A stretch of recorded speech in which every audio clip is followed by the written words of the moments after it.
आज का common issue poor diet है, लाइफस्टाइल बहुत खराब हो चुका है और वजन बहुत ज्यादा बढ़ रहे हैं। वर्क हम लोग करते नहीं, एक्सरसाइज हम लोग करते नहीं है, जिसकी वजह से जो है हमारे जॉइंट्स में बहुत पेन होता है और स्पेशली जो है हमारे नी पेन जो है वो बहुत सिवियर कंडीशन होती है कि उसके लिए बहुत बड़ी एज नहीं चाहिए कि 40 के 50 के बाद 40 के बाद अगर घुटनों में दर्द हो रहा है या बहुत ज्यादा किसी का वेट ज्यादा है तो उसको घुटनों में दर्द हो रहा है, बल्कि बहुत यंग एज के जो पेशेंट आ रहे होते हैं 18-19 साल के लड़के लड़कियां होते हैं, ये वो खड़े होकर नमाज नहीं पढ़ सकते, उनके घुटने में बहुत सीवियर पेन होता है।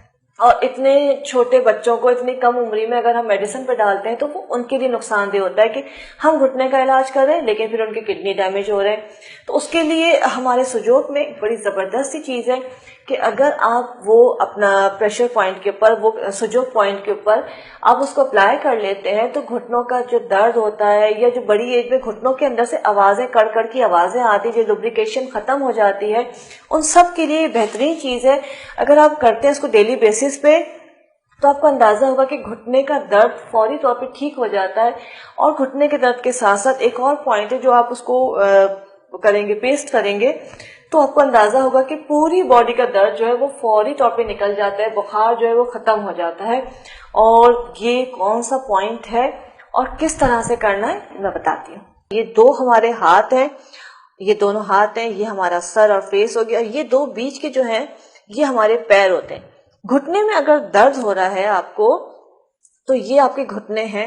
आपने अलसी लेनी है, फ्लेक्सीड, इस तरह से, और इसको अच्छी तरह से आपने मास्किंग टेप पे लगाया। मास्किंग टेप पे लगाने के बाद जो आपका ये पॉइंट है घुटने का, इसको आपने इस तरह से लगा दिया। ये आपका हो गया एक घुटना और ये आपका दूसरे घुटने पे भी हम लगा देंगे, मतलब घुटने के पॉइंट पे। और इसको जो है इस तरह से आपने किया है, ये बिल्कुल जो बीच का आपका ये साइड होती है इस पे इस तरह से आप लगा देंगे, बिल्कुल बहुत अच्छी तरह भर के। ये दोनों आपके घुटने के पॉइंट हैं। दिन भर लगा रहे या इसके लिए ज्यादा अच्छा है कि आप रात भर लगा रहे, तो घुटने का जो दर्द होता है वो सारा खींच लेता है। अगर आप रात को लगा दो तो आपको उसके क्रैक होने की फील आपको होगा कि क्रैक हो रहे हैं जैसे सीड्स, ये आप लगाते रहे तो घुटनों का सारा दर्द खत्म हो जाएगा, उसमें से जो आवाजें आती हैं घुटनों से वो खत्म हो जाएंगी। और इसके अलावा जो है यही अलसी के बीज फ्लेक्सीड जो है रोजाना एक बड़ा चमचा खाना है चबा के, तो ये घुटनों के दर्द में बहुत फायदा पहुंचाता है। साथ में अगर पूरी बॉडी में दर्द है, नॉर्मली होता है कि काम करते हैं पूरा दिन तो रात को बहुत थकन हो जाती है और बुखार सी कैफियत होती है, पूरी बॉडी में दर्द हो रहा होता है, नॉर्मली बच्चे हैं उनको दवा नहीं दी जाती है, तो इस तरह से मेथी दाना अपने पूरे टेप पे लगाया और इसको जो आपकी फर्स्ट फिंगर है, शहादत की जो उंगली होती है, उस पे आप इसको लिपेट देंगे। मैं थोड़ा ज्यादा ले लेती हूँ आपको समझाने के लिए। ये पूरी उंगली के ऊपर जो है इस तरह से लगाते हैं, इस टेप के ऊपर आप अच्छी तरह से मेथी दाना लगाइए।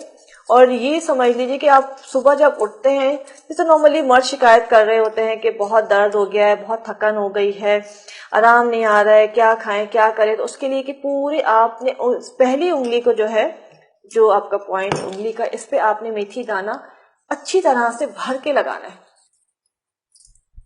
ये जैसे आप लगाएंगे, ये बुखार में भी लगा सकते हैं, अगर बहुत बुखार हो गया किसी को उतर नहीं रहा है, इस तरह से पूरी उंगली पे इस तरह टेप पे लगा देंगे, यहां से लेके यहां तक मेथी दाना भर के लगा देंगे। और थोड़ी देर में आपको फील होगा जैसे फट रहे हैं, जैसे फूटते हैं। और सुबह जब उठेंगे क्रैक हो रहे होंगे ये, और पूरी जिस्म का दर्द और बुखार सुबह तक खत्म हो चुका होता है। ये बच्चों को भी लगाया जा सकता है, बड़े भी लगा लें, जिनको भी रात को बहुत थकान हो जाती है, बुखार की कैफियत हो जाती है, या जिनके जिस्म में बहुत दर्द होता है, तो वो रात भर ये लगाएं और सुबह इसको उतार दें, तो उनको किसी भी किस्म की दवा खाने की जरूरत ही नहीं रहेगी। इसको इस्तेमाल कीजिए और अपना फीडबैक जरूर के फूड के पेज पे दीजिएगा। Thank you.